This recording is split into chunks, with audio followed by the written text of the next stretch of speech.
Ipasok natin sila sa mga brilyante natin. Ano? Doon naman talaga sila galing, di ba? Sa mga brilyante talaga sila nakatira. Ngunit, Tera, hindi natin alam ang pwedeng mangyari pag may tigdadalawang kambaldiwa ang mga brilyante.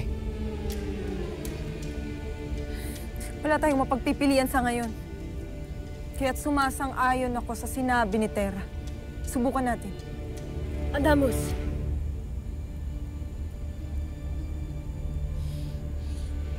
Slamara. Sa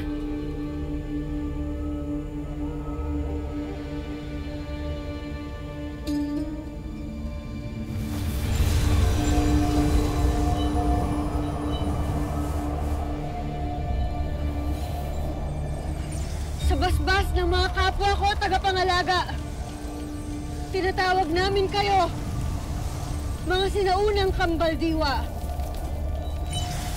Lavanea, Eranea, Celebes at Harahen.